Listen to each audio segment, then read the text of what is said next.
There we go. Okay. First time catching a stream in a while. It's nice to have you, definitely. I'm very happy that you're here. All right. So, today we will be reviewing and analysising and all that good stuff. My good friend Ophi's video. Now, this is the first, I believe the first video I saw of Ophi's. And it was just like, I was so enamored with it and genuinely like had such a great time like seeing it that I had to like DM her on Twitter. And thank goodness she responded to a post I made, and then we're friends for like a year now. And it's our friendversary.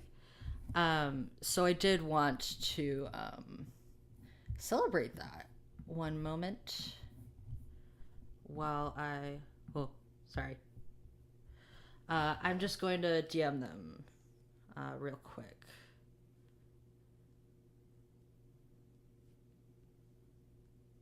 Going. Okay, sick.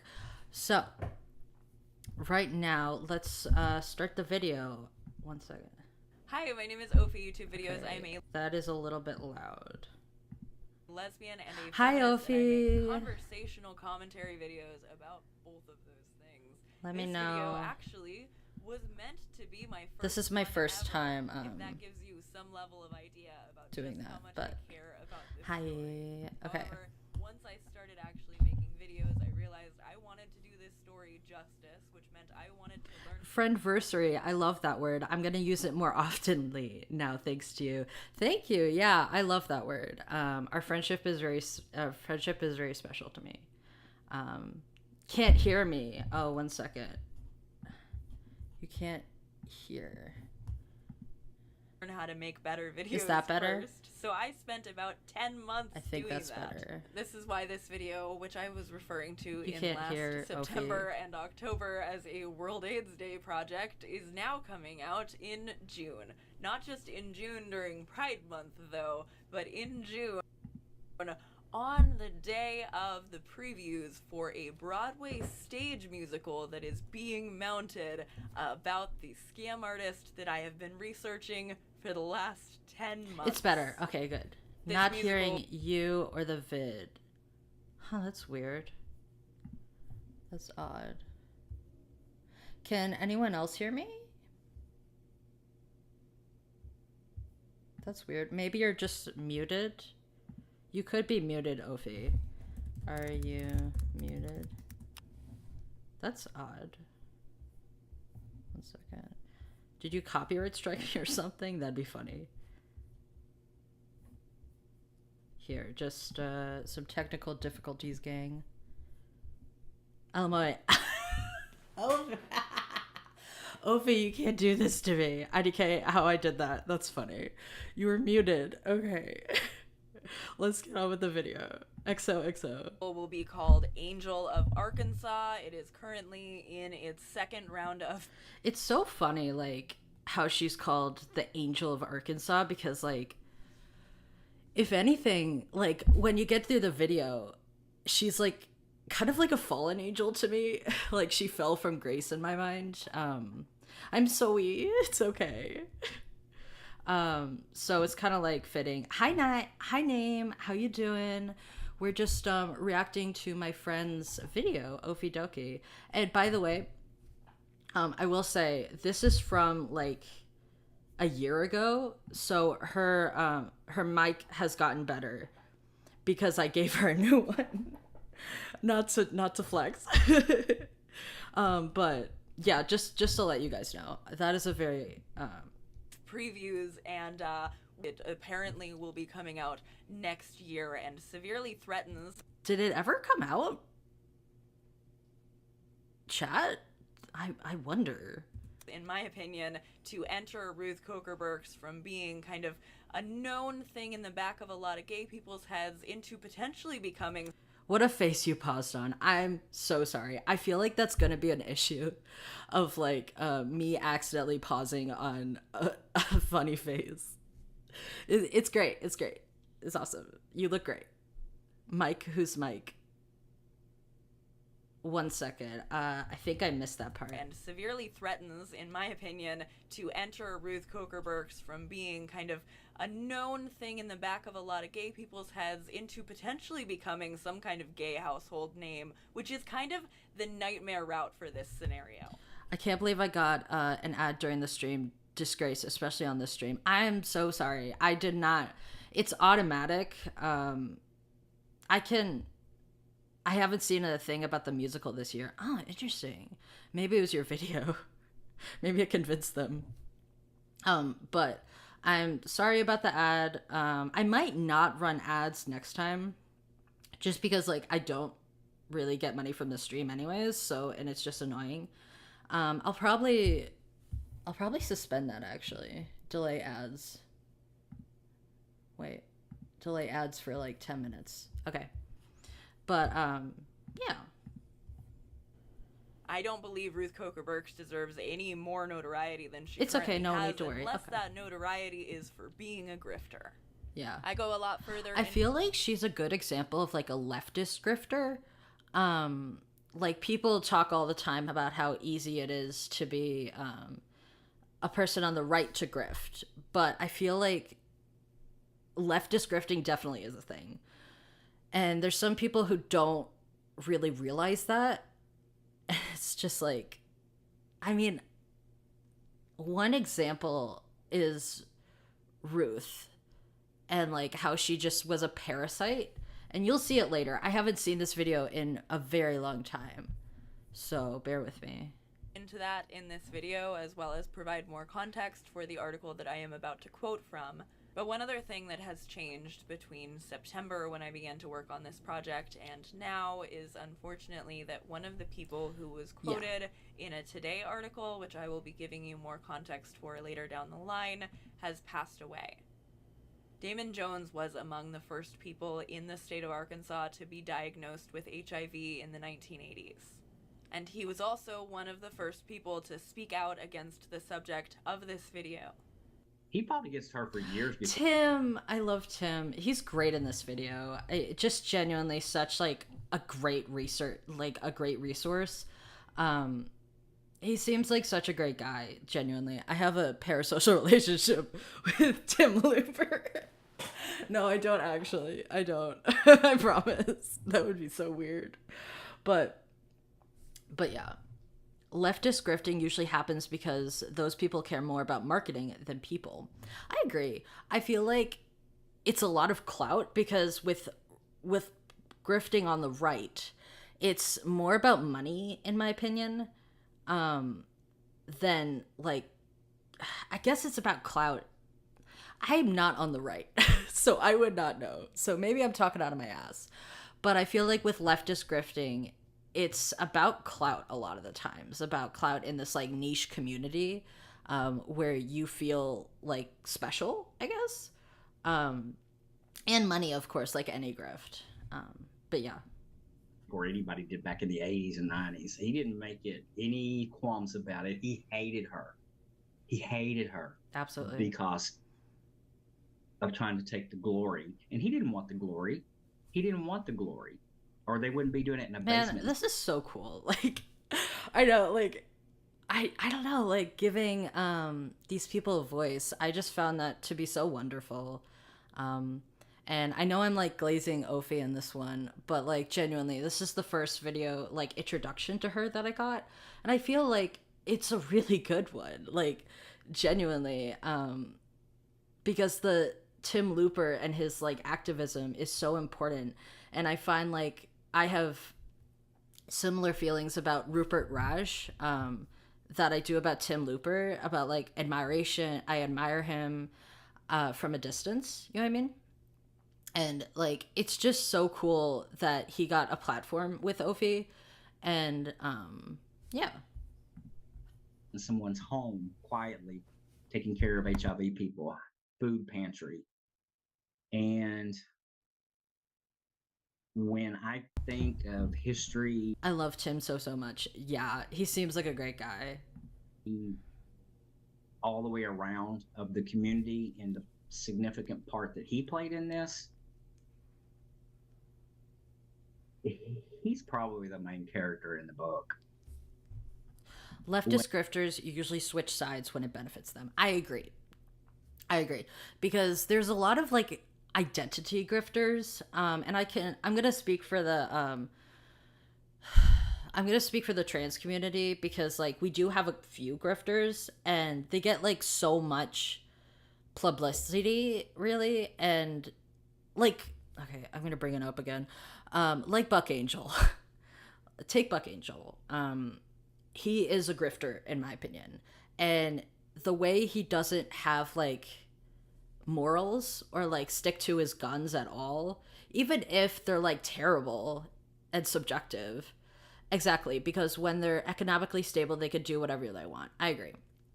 I agree. Also, like Blair White is another one, because like grifting on the right as a minority, I think it's like, and I've never done it obviously because I just wouldn't, but it just sounds like so much pain, genuinely, um because like, I don't know, it's just like you're degrading yourself all the time.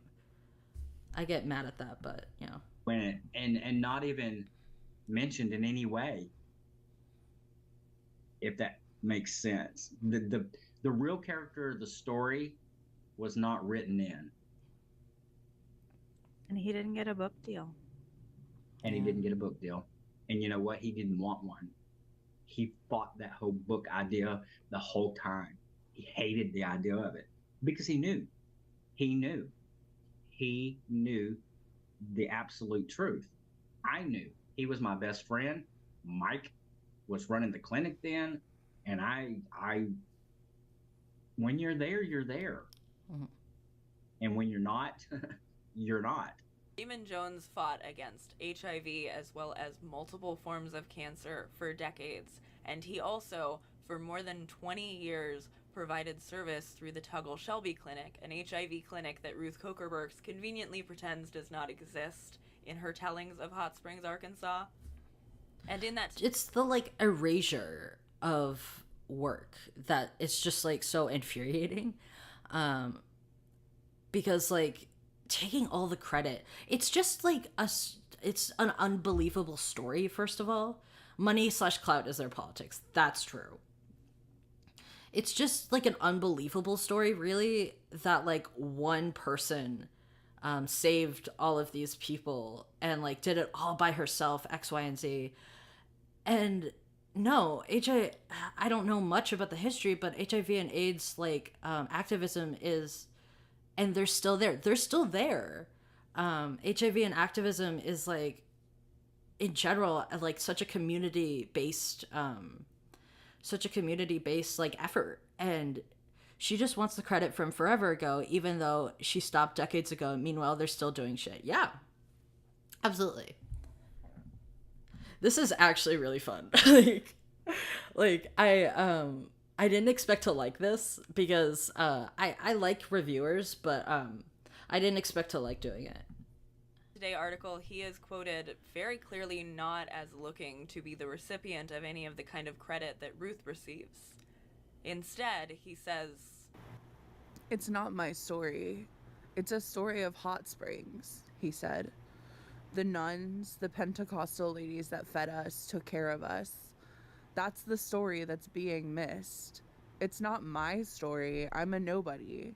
The people who are not being given any herald because of Ruth Burks are those people, the doctors that volunteered to save us.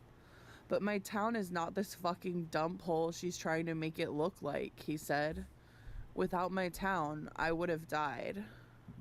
Yeah, and like it's just this demonization of this is Arkansas, yeah. The demonization of like southern states really like comes back to like I believe some sort of like classism and real just despisal of like people who maybe don't have that much education, or like in rural areas, or like funds, you know what I mean?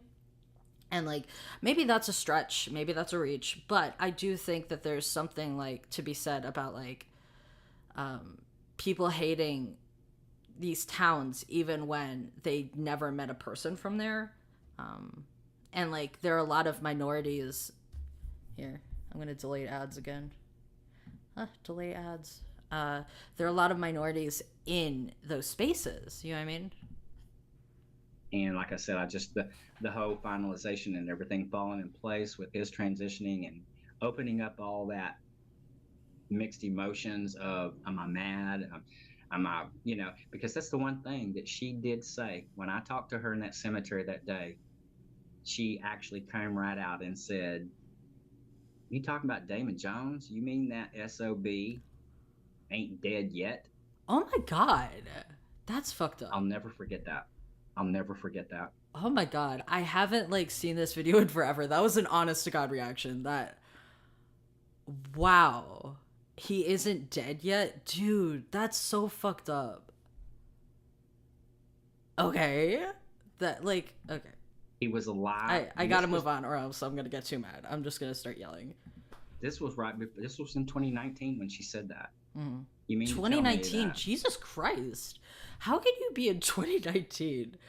Like, I don't know. Like, she just makes me so mad. She really does. I don't know how to provide commentary to that ghoulish comment. She's evil. She is very evil. Like, I really, wow. And she didn't spell it. She said it out. Angry, bitter, and hateful. You mean that kind of a bitch is still alive? Oh my god. Doesn't sound like any angel I'd want to hang around. I honestly think that she wanted people to die on her watch so that she could take some satisfaction out. It's the martyr complex, I think it's called. Like, or like,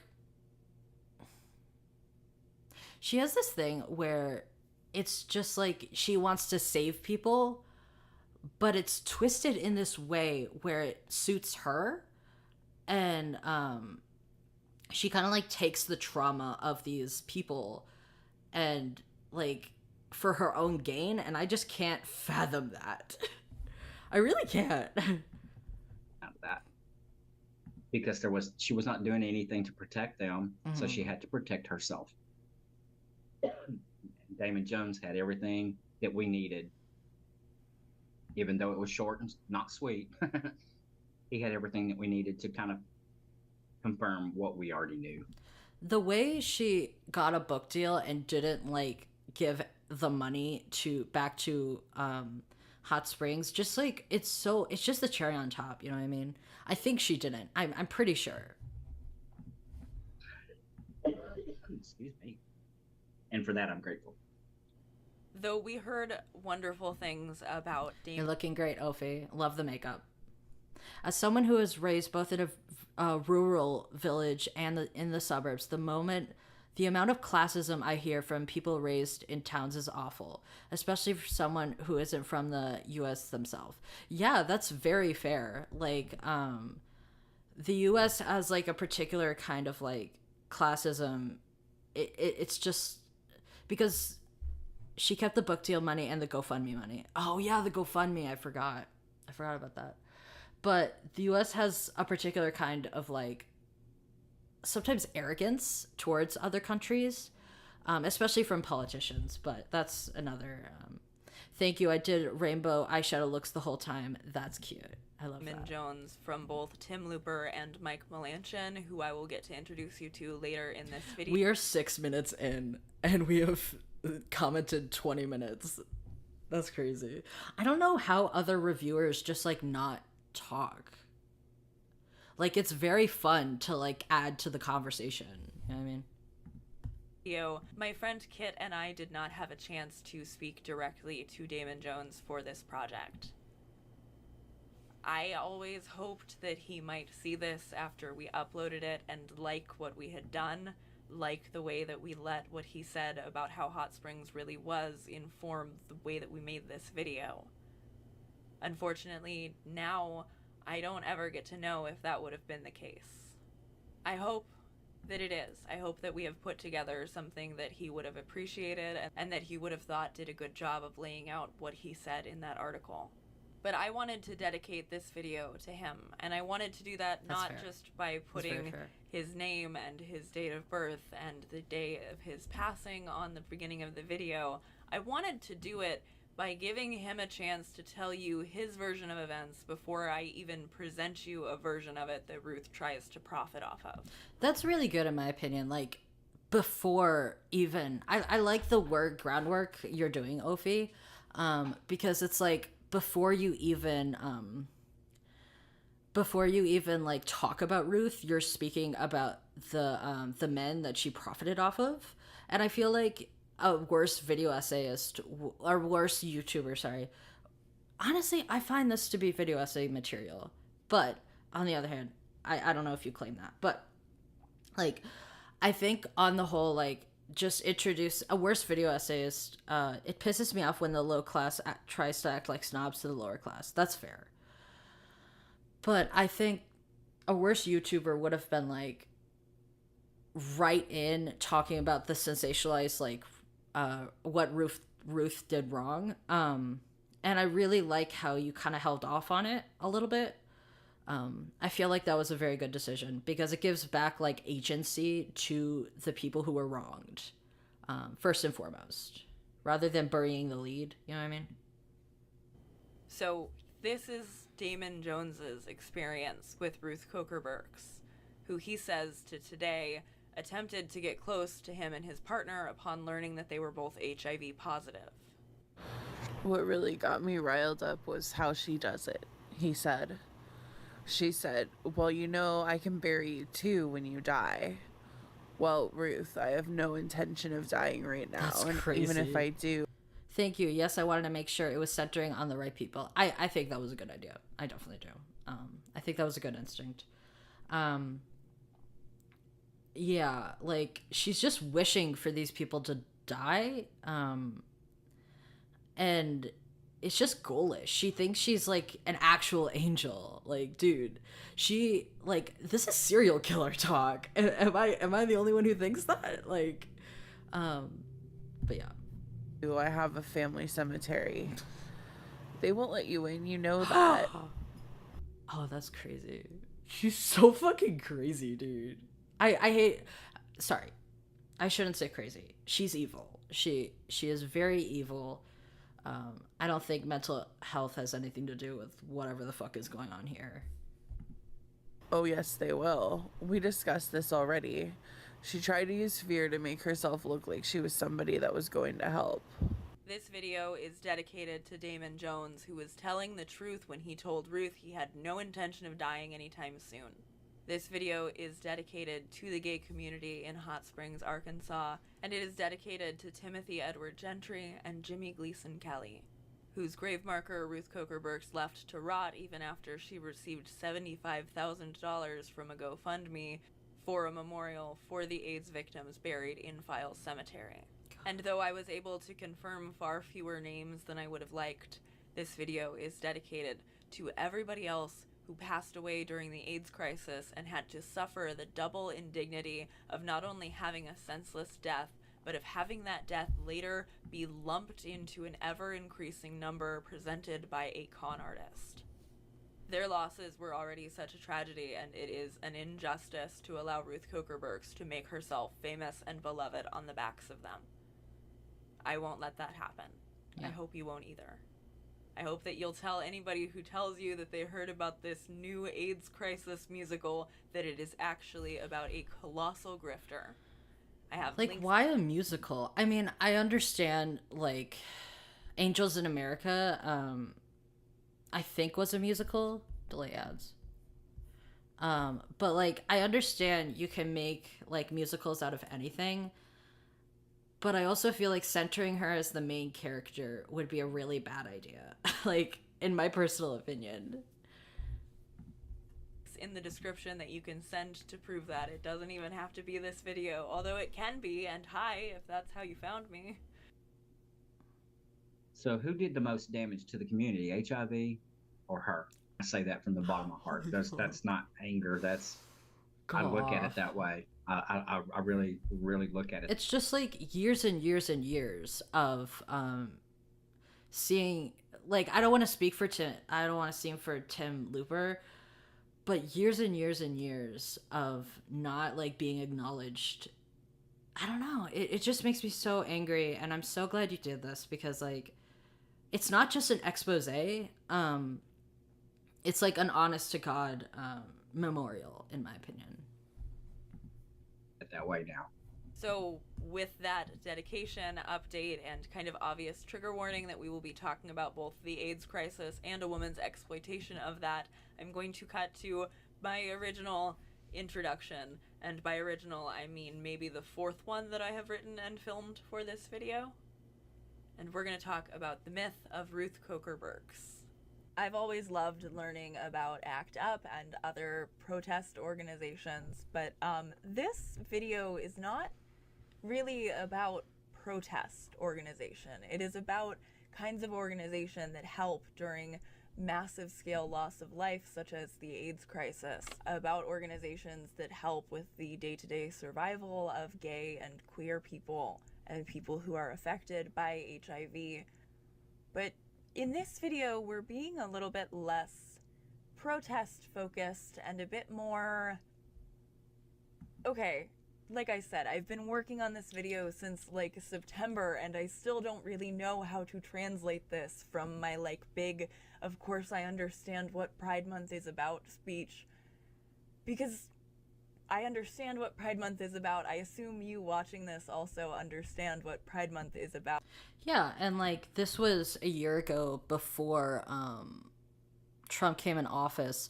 Oh wait, is it a year to this day? No, year to this month, close to. But and like Pride was a lot more how do you say this? Corporatized. And now I feel like it's been shifted to less so, for good and bad. In this video, we have to talk about a straight woman who got famous by referring to herself as the AIDS angel, Crazy, sometimes Jesus. the cemetery angel. We got to talk about her GoFundMe grift, because what I want to actually talk about is the community work that was happening and does still happen in the town that both Ruth Coker Burks, the cemetery angel, and I grew up in. Work that is important and meaningful, and that they are still struggling to be able to secure the funding to do, and that she completely erases and wallpapers over in her memoir. I'm going to 1 second. I'm going to put the link to whatever Let's also Ophi understand linked what Pride in Month is. chat. For some reason, 1 second. So I'm just going to put the HIV resources in chat. So I hope you guys understand. Thank you for doing that, Ophi. Okay. Back. All the Young Men, which I read, and with the help of some new friends that I made to help me fact check it, will be tearing to shreds in a later section of this video. This is the story of Ruth Coker Burks. She looks so generic.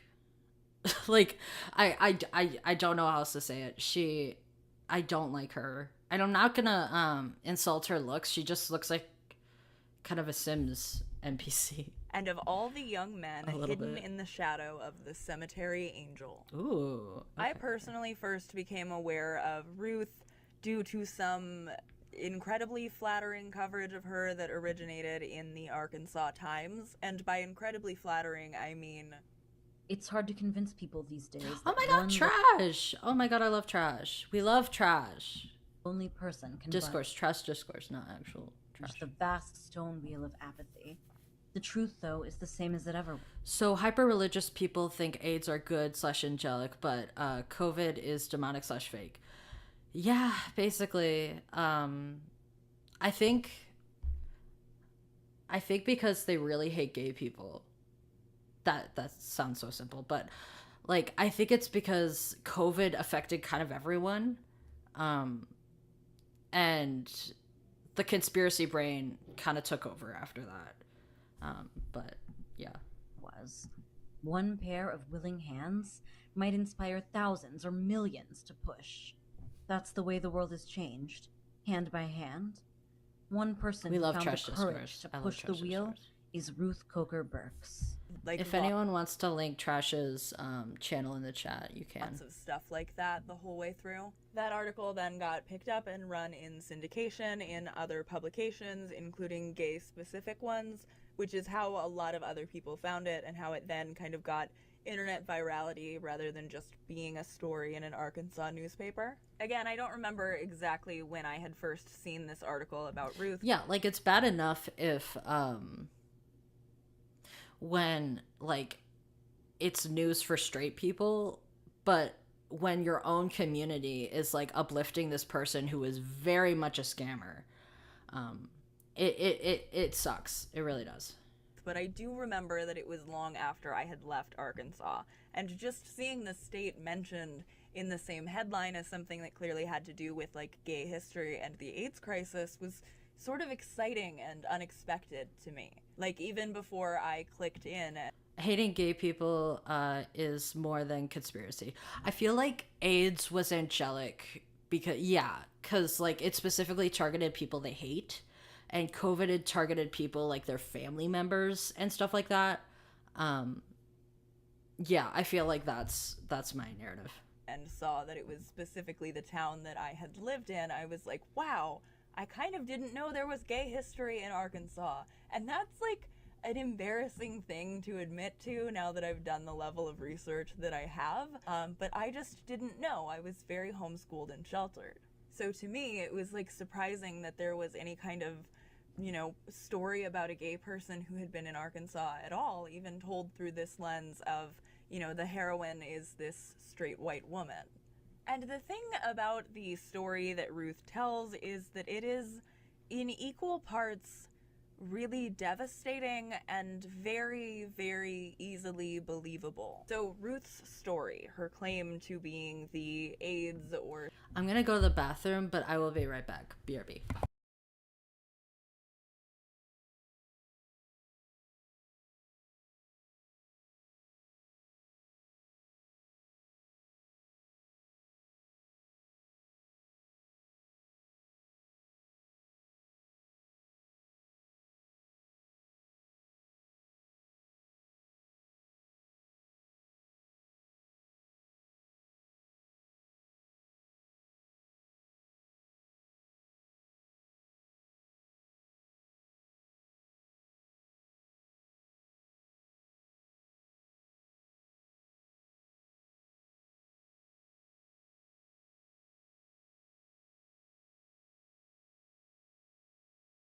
I'm back. Okay. Here we go. or Cemetery Angel, depending on which publication she's in. It all hinges on a story that, you know, I'm not saying is not true. I don't think it's true. Absolutely not. But that I am saying later gets greatly exaggerated and repeated and turned into one in a big figure that is ever increasingly inflated based on how good it makes Ruth look. This initial story is a really heartbreaking one of a young man named Jimmy who was emaciated, very sick, wanted his mother so badly that when this random woman walked in because she heard somebody crying for help from the hallway, he mistook her for his mother. Ruth says that she then... Exactly why I paused that long, LMAO. That's true. That's very true. And it's just like the way she uses parental, like she's the mother of these men. Also, check your DMs. I just messaged you. 1 second. Uno momento.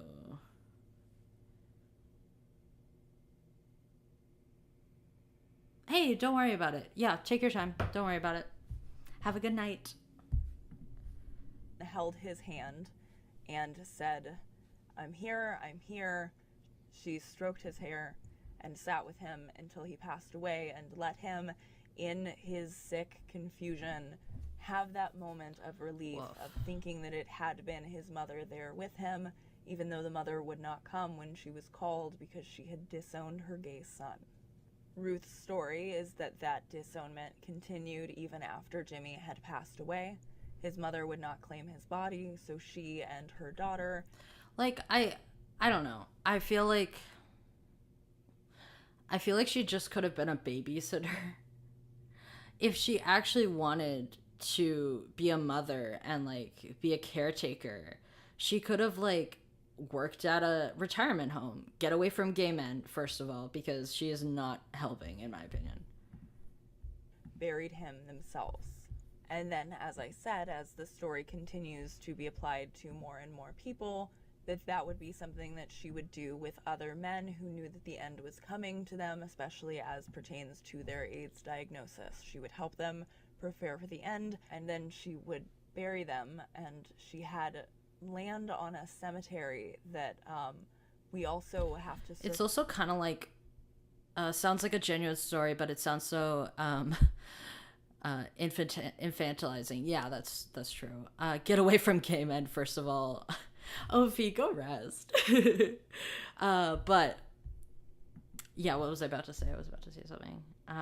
It's like owning it's like the objectification, really, for me, because like it feels like she's trying to collect them, and that just feels not great. Go back around to later in this video that she would bury them in. Yeah, it's believable when she says one person, but when she keeps adding up to 5 to 10 dozens to over 100, it's hard to believe her. Yeah, that's fair. Very fair. From Ruth's account of the story, and we will get to that, by the way. Whenever she would bury an AIDS victim in this cemetery, she would get a chipped cookie jar at a discount from a pottery shop that she drops by name, and bury them in the cookie jar on the land in this historic cemetery in Hot Springs, Arkansas. And like I said, this story is very believable, right? So many gay people end up being estranged from or disowned. And it's just like, I've kind of had this, not like this situation, but like I've had a straight woman, or presumably straight, like comfort me in my time of need. And it's just like to see that like lie, basically, it's fucked up. By their family, even without, the kind of fear that was surrounding early days of HIV and AIDS, especially when people were less educated on how it can be contracted and spread. Yeah, she has to be 30 miles away from all gay people. That's so true. One thing about Rupert Raj that I discovered after the video is that he did a like infographic on AIDS for both for gay people, for gay men and lesbians. And basically, he's my princess. He's my Prince Diana. He really is. 'Cause like he encourages like your loved ones to touch each other and like to hug each other and all that. And I'm like, that's just so beautiful in my opinion, to like not to be afraid. Yeah. Of course. And like to be afraid, but also to like do it anyways. You know what I mean? Fortunately, so many people, so many gay people, so many AIDS victims died alone, unattended by their family, sometimes unable to have their partners in the same room as them. This is a reason why marriage equality is actually a concern. Mm-hmm. Because people were not able to be with their loved ones at the end because they weren't married and it was immediate family only. Yeah. So none of these parts are... And that's like a part of the persecution to gay people that was so prevalent. It's like part of the system, you know what I mean? Details on which Ruth's story later gets caught out because, as I said, it is incredibly believable. Of course. Nothing about these initial stories that she's telling really quite flag anything, which I think is part of why they got so widely spread. However, like I said, she gets caught out in the numbers, in the way that she exaggerates. Her numbers and figures that she quotes seemed to very quickly balloon outside of what would have been supported by CDC data and death tolls and population estimates in the area. Yeah, there's like a difference between forgetting and like fudging a little bit and like being innocent in that, and there's a difference between that and like completely overblowing your participation in this. Yeah.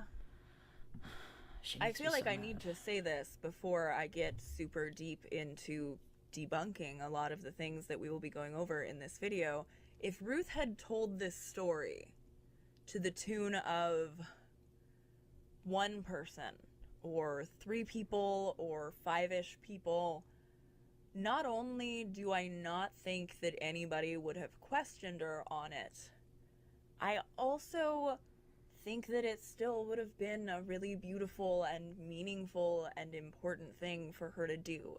It still would have been very impactful. It feels very like Mr. Beast. Now that I think about it, yeah, it kind of does, to be honest. Because like I understand donating it to charity and like trying to promote that charity and saying, "Hey, I donated. You should donate too." I understand that completely. I've done it before. Like Jesus, I would be a goddamn hypocrite if I said that was bad. But it's also like Mr. Beast gives me the vibe of like he constantly does that, and that's like his brand. And I don't know, making it your whole thing is just bothers me. Unless you're like the head of a nonprofit, you know what I mean? would have been Or like a something marketer for a nonprofit. that she could have been praised for in newspapers if we really felt like it. But this other thing that she does that we're going to be going over, this exaggeration, this ballooning, this constant self-centering at the expense of the actual victims in the story, it is so much further beyond anything that I can support. I only started looking back into this Ruth Coker Burke story because I was like, wow, maybe I can tell this story about this woman who sat with these dying men, because when we talk about allies during the AIDS crisis, and we're not talking about, you know, the lesbians who were actually doing things. Charities don't want blood money. Yeah. I agree. Like nonprofits in general have issues because sometimes a lot of the times they have to be funded not by community action but by corporations, so that does limit them. I want to be in a nonprofit, to be clear. Like I want to market for nonprofits, but I also understand the limitations of them. But yeah. To help, and the people who were in the community who were actually helping each other even while they were sick or at risk of being sick. We talk about, you know, and I love her, we talk about Princess Diana, we talk about Tammy Faye, you know, and there's not necessarily anything wrong with that, but I already was so interested by that. Yeah, and this comes back to like Rupert Raj, because I had to find that through the most obscure like file of like, here is his activism for AIDS. I don't know, it's just I wish it was more widely known, the people who actually cared. Focus pulling we already do. And Sorry if I seem like I'm getting mad. I kind of am. I thought, okay, well, at least there's one woman who seems to have gotten famous for that and not have already been famous and been using that for leverage. Maybe that's also interesting. And I was right when I messaged my friend and I said I think this might be interesting, but I did not have any idea the way that it would end up being interesting. The inconsistency in her numbers, along with some other ones that we will be covering more throughout this video, were brought up in articles titled Ruth Coker Burks and the Missing Monument and Doubts Surround Viral Story of AIDS Angel. Okay, gotta go rest now. I love you. Happy friendiversary. Happy friendversary. Oh my god, I'm so happy. But yeah, the whole missing monument thing it's like, thanks for reacting. Yeah, this has been super fun. This is great. Both of those are excellent and linked in the description. We will talk about them more as we go through the video. And Ophi's video is linked in the description, by the way. And I highly recommend following her and also watching all of her videos. It's okay to show your genuine emotions. Yeah, I mean, like, I think that's fair. Yeah. Highly recommend. Again, I'm not breaking anything. I Googled and I found these articles and then I made this video largely based on what I did and who I spoke to after I found these articles. This video would not exist without those articles. I think they're both Have a good rest, Ophi. Have a great rest, Ophi. XOXO. extremely well written. They also both happen to feature our first ever official Ophi Dokie friend of the channel, Tim Looper. There was no proof in the pudding. Love Tim Looper. So she just put out one of those little single containers of pudding. You know what I'm saying? A little snack pack. She didn't make a whole damn bowl for everybody. It was just one. I love this vibe right here. This is great. He's just like in the woods. It's great. And she selfishly ate out of it. I love Tim. I am so grateful and excited to have been able to meet him and connect with him for this video. I'm also very excited to introduce him to all of you here in the Nuance Corner. So what's going on this morning? How can I help you? I mean, I know I can help you. I just I didn't know how you wanted to start this or what you wanted to do, but he's very charismatic, TBH. The dude is just like so charismatic. I really like him. On the record, I'm Tim Looper. Tim is a minister in Hot Springs. Minecraft Steve, a little and bit. He was friends with Ruth for decades prior to the articles coming out in 2021. There's so much out there that, you know, like you said, a lot of people did not know that what was really going on in the background, but I personally was involved with her. Just like being friends with a person for years and years and just like her screwing you over continually, I don't get that. I really don't. Like, is the fame worth it? Is it really worth it? For 30 years, and that's what I was so blindsided. And again, I just genuinely cannot express how helpful and kind and also just reassuring and easy to talk to this man is. You're not wasting your time, okay? Don't doubt that. I need to play this. I need to like download this and play it when I'm sad. I really do. Did the right thing. The truth is there's no bitterness or animosity anymore. My thing was his car. I love it. Beat myself up for 3 years, got deep depression because I allowed myself to trust her that much that I didn't see it coming. I really didn't see it coming.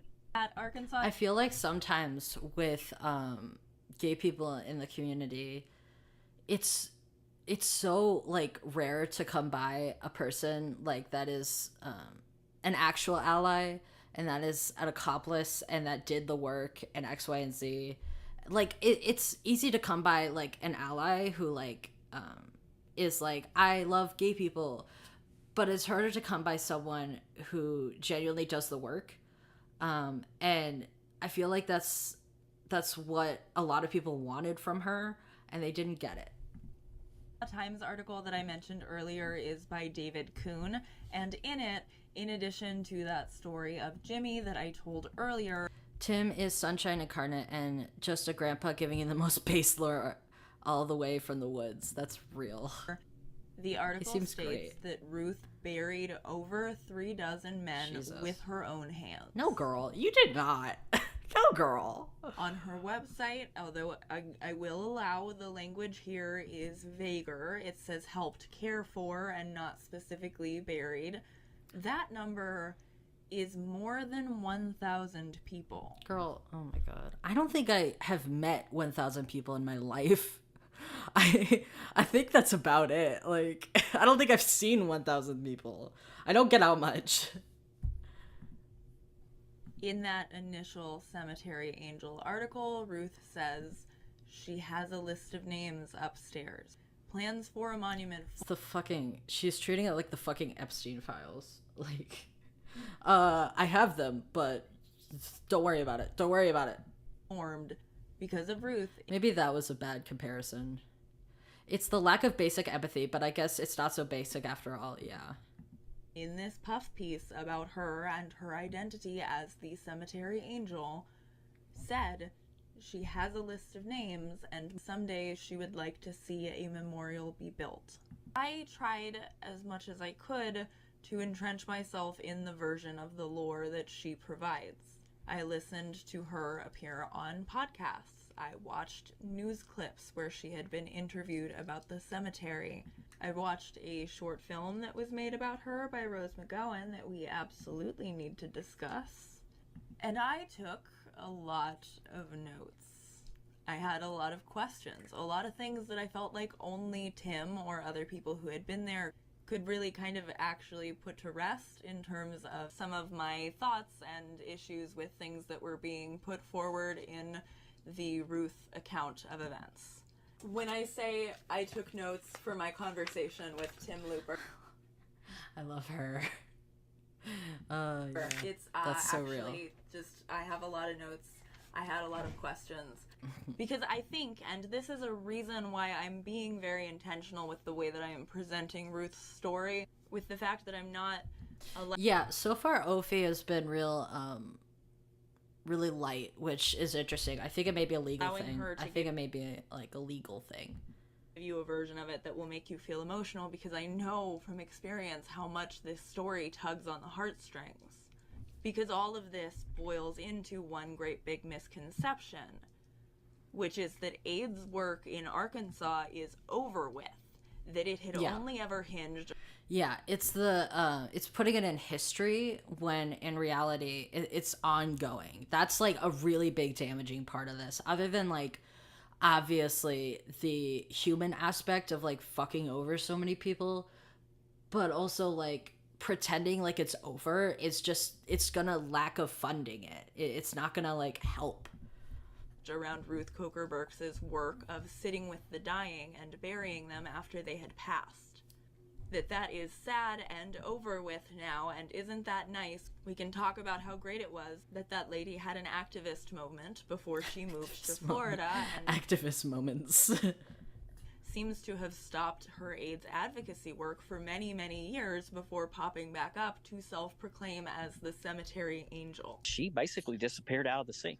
She was not even in the community here for 20 years. I mean, it was like all the stories of the 80s that you're reading about. There's a time gap between that and 2020. So what did you really do for the community? You know, did you teach them? Are you teaching them PrEP now? Or are you teaching them about condoms then? And that's the thing. Like I said, you know, I didn't know the things in the background that she was doing, but I knew the things that she was telling everybody that she was doing on the front burner part wasn't true, because she wasn't here during that time.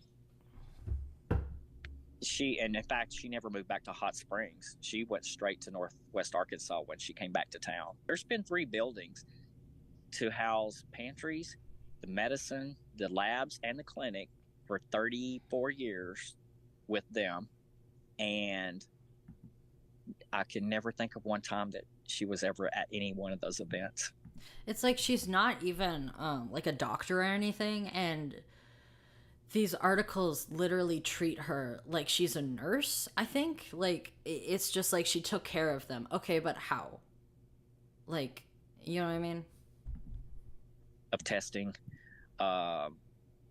volunteering to distribute the food. They would do like fundraisers to help the clinic. We did HIV testing free. We do like free testing days, which in HIV and all STDs. We had functions where we actually would have speakers and pharmaceutical companies coming in and introducing AZT and trying to get people to be the guinea pigs and that type of thing. And that was always run by the people who had the certification to do so. Yeah, that's what I'm talking about. Like, I don't think she has the certifications to help. You know what I mean? And Mike is that individual. I mean, Mike's been there for 34 years. In November of 2023, we had a phone interview with Mike Melanchon, the founder and director of the Tuggle Shelby Clinic in Hot Springs, Arkansas, which provides life-saving and extending care to people living with HIV, and has since the years outlined in Ruth's memoir and stories. Any and all ad revenue from this video will be donated to the clinic, and receipts for the donations will be provided on my community page. I'm just gonna get that real quick. Please see the description for more information if you would also like to donate. I would like to. We're going to talk about this more a little later in the video as well. One moment. I got it started back in 1991 when I really started looking into it with the help of a couple couple people here This because article. there was a small grassroots effort of trying to do a clothing pantry, and I knew one of the ladies. She actually asked me to come in and kind of assist them, and that really wasn't my thing, doing clothes or whatever, because I'm a social worker by trade. But I went to a few of the meetings and would stay abreast of what was going on, because they were trying to help. It was in the basement. She's no nurse, no lives were saved, just the opposite. Yeah, I agree. Like, she's like the anti-nurse. I don't know how else to say it. Of the home here in Hot Springs in the historic district. Like, I think she could just like work at a funeral home, and she could have like this experience, you know what I mean, of like maybe comforting the families, you know what I mean? Like, I think she could have that, but no, she wanted clout, and she didn't want to do the work. And the lady whose home it was in, her son was HIV positive, and there wasn't a lot of services here in Hot Springs at that time for somebody infected with HIV. And I got to know him and got to know. She's a curse, yeah, I agree. And then started getting involved with the small little organization. There was only like 4 people involved. Ruth talks about this like she was the only person there, and she was not. I got involved with Sister Dorothy Calhoun, who was a sister of Mercy Nun here. Yeah, I think it's really cool that this pays attention to like how people of like all backgrounds, including like religious people, ministers, Tim Looper, I believe, is religious, and like it pays attention to them, and like it not like in a huge way, not in the evangelical way, but in the way that's like, well, these people did help. They're still good people. Like, you know what I mean? I don't know. She was with the hospital here, but she had asked me to seriously look at, taking this little group forward. And I said, okay, but it has to be a lot more than, giving out clothing, that type of thing, because there really wasn't much. It was almost like yard sale clothes that people would give them, and just try to give away. And I said, well, you can look into doing a food pantry, and start giving out boxes of food to some of these folks. That's how I met everyone. I volunteered in the pantry. I worked in the pantry and helped distribute the food, bags of food. Yeah, that's like on the ground work, rather than like marketing, I guess. She like marketed herself. Yeah, bags of food. And back then there was only probably 20 or 25 patients, probably, if that many, 10, 15. They had a full-fledged pantry, a whole pantry. And the doctor had backup medicines in his office if they ran out. She never offered any of those services. yeah. None of those. Even though she wasn't a doctor, she could have still like done the work, like with food pantries, like he's saying. And I think that, to be honest, it's I'm not thinking. The thing is that's when she wanted the spotlight taken. She was looking for the spotlight. They were looking for helping people. When that flip-flopped, she left town. Yeah. She left town on a bad, sour note. When I started really looking into it, what was needed was medical care. Everybody here pretty much had to go to Little Rock, Arkansas, which is about an hour from us, a little less than an hour.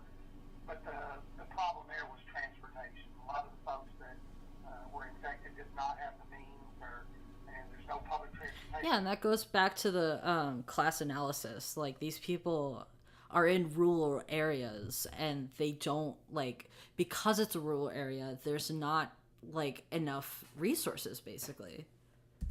Running from Hot Springs to Little Rock. So a lot of them, outside of going to an emergency room, emergency department, which that's not your primary care setting, that's not your setting to go get infectious disease or HIV meds, anything like that. So I looked into doing it, and it took me a few years to get it up off the ground. And it was actually back, I think it was 1995, late 95.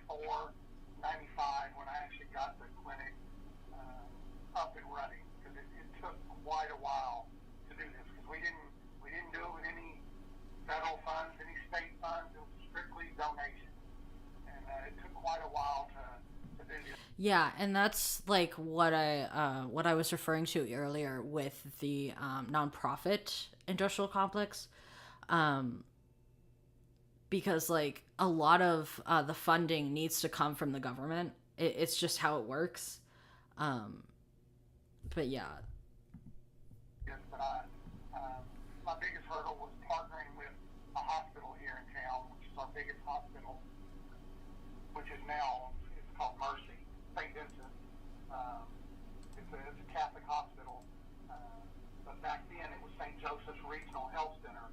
And I met with them and met with the board of trustees, told them what my plan was, and they were on board with paying the lease on a building that we could hold these clinics in. And it's been in place ever since that time. We've had a wonderful relationship with them. Because actually it was real simple to tell it to them. I said, pretty much, if you don't give me this kind of money per month to pay for this little spaces that we need in a leased building, I'm going to send everybody to the emergency room to access some services. And they knew right there that, hey, it's easier just to pay a few $100s at that time for the rent on a two-room building to save them money and to help us and to promote what we were doing. And it is now involved and revolved to where we're at now. Now we're in a lot more professional setting, and they've continued the relationship. They still pay the lease on our building. And so I'm very fortunate there and hope to continue that relationship with them. I wonder how it is now. As long as we're able to do that. I don't ever remember her ever trying to even get anybody on medications. Jesus. She only went to places where people were already dying.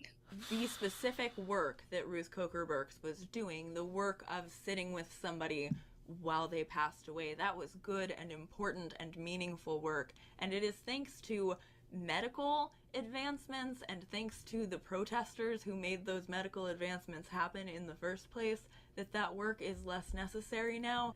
She would never put herself out on the line. She would never, I could tell you right now, she would never like actually march with gay people. Like, she just wanted the clout. I ensure that right now. I don't care if she sues me. But other work surrounding HIV and AIDS patients always still will exist. And that's why I said I'm not saying she didn't do any good, because if anybody helps somebody, you know, whether they're infected with HIV or other chronic illness, you know, they're doing a good service, you know, for that person. They're helping. And you know, that's what's needed. And with our organization, with our cause, with HIV, early on we did have people dying, but not at the numbers that she portrayed in the book. But now we have hardly nobody dying. You know, with the medications that we've had the past probably 15. That's really good. I like how this is being brought to light. Years, especially when protease inhibitors hit the market, and we were able to start getting everybody on those medications. You know, people living normal life expectancy. You know, I don't know how much detail you want on that book that was written. It caused a little stink here in our community here, because there was so much in the book that was not factual. And I don't know the author of the book. I rarely say this, but she is completely spineless. Yeah, I feel like spineless is a good word for it. I feel like clout chaser is another one. I don't think he really did a lot of fact checking. Mm-hmm. You know, I mean, it's because pretty much some of the principal players that the book was written about are still here in Hot Springs, and I know them very well. And you know, they would tell you, hey, it didn't happen like that. It was just false. And you know, I mean, how do you combat that when she got somebody to write a book? She got someone to write a book. That's so shady. Oh my lord, I love that, man. It is probably, in my perspective, the bulk of it that's true, absolute truth. She did visit people in the hospital. She did bury a handful of people there whose parents had turned or could not afford that. As for the personal responsibility of being involved all the way from AZT in the 80s through the medicines through the decades, that stopped in like the 90s for her. To be honest, when I read the book, that's when our friendship split and went straight down the drain hole. Because after I read the book, I read it in one day, and I was so emotionally all over the place that I took it back to the person that loaned it to me and threw it on the desk and said what I thought. I walked in and threw it on his desk and I said, "This is total BS." And he says, "That's why I wanted you to read it because," and I'll tell you, it was Mike at the clinic.